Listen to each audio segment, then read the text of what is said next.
My name's Gary Burnett. I work for the Blackfoot Challenge. I've been in the Blackfoot about 6 years. I worked for the Blackfoot Challenge 5. I lived in Montana since about 1977. The changes that I've seen in restoration since I've been here have really been a growing awareness of the need to do restoration. We've stopped a lot of disturbance from coming across the landscape, in particular the need for fire on the landscape. And because of lack of fire, a lot of the forests are in a condition that needs some help, needs some restoration, or we're going to lose some of these heritage species, heritage habitats that we have right now. So really a growing awareness of the need to look at restoration and how that helps long-term stewardship. Forest restoration is not just about trees. It's about the forest. It's really about the landscape. We happen to live in a pretty heavily forested landscape, so when you think about restoration here, people think about restoring the forest, but we're really doing a lot of restoration, whether it's aquatic restoration, looking at invasive species, and maybe restoring even the economies here in terms of what this landscape can support. There's a core piece here that does focus around this vegetation in terms of trying to do good treatments relative to restoring those landscapes. But restoration really is the first stage in terms of trying to bring some of these forests back into condition. Maybe we worked them a little too hard and we need to do some things to help them get off the ground again, to regrow. But there's also stands that we haven't done much in those, or we've stopped disturbance from coming in those. And we really feel, a lot of us, that we really need to do some stewardship, some restoration, some treatments in those stands to be able to bring those back and retain those species, retain those habitats that were there and will hopefully be there in the future. Restoration in this valley has a lot of positive implications. There are social implications, economic and environmental implications. There's really a strong need to put all of those together.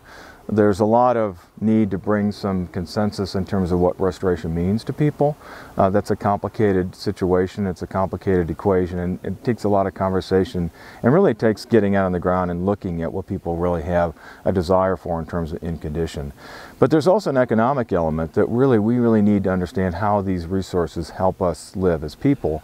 And restoration has a lot of opportunity to gain from that, so we can pull off economic benefits but do the right thing in the landscape. So from a valley perspective, whether you live here because you like to play here, you want to raise your families, or this is where you work, there's a lot of economic opportunities here, but there's really a lot of restoration in terms of the health of this ecosystem, and really the things that people, that either they come here because they want to have access to that, or they already live here and they value these resources, and we want to maintain the access to these resources, whether it's goods or services that we get off this landscape.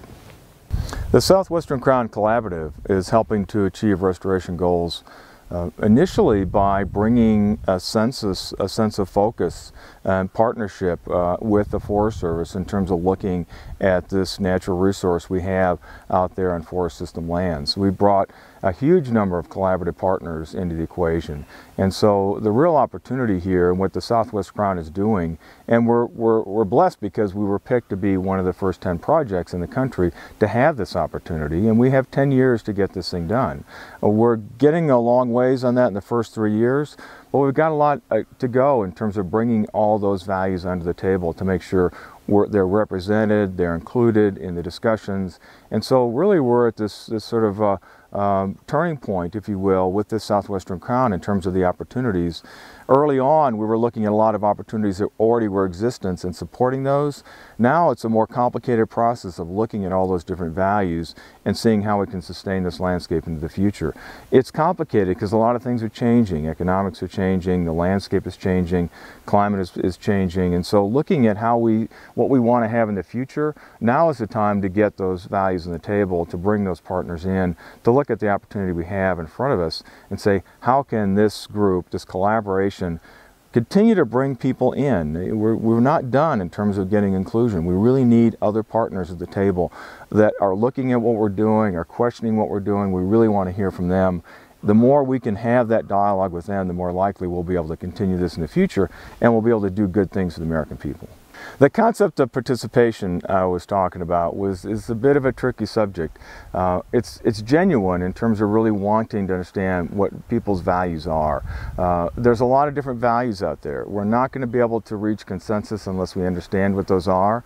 There's a concept out there that America's starting to become a country of extreme viewpoints.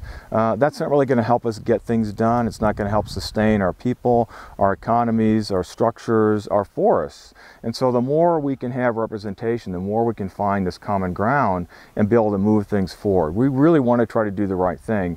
It's sort of incredibly hard to understand that all these people, these folks working this collaboration, are not trying to do the wrong thing. We're really focused very hard on trying to do the right thing. And the more we can hear from other people that question whether what we're doing is right, the more we understand what the right thing is to do. So we really need that representation. That's really what the collaboration is about, is having a place for people to come together, look at the opportunities in the National Forest System, working with their partners and trying to figure out how to get the right thing done.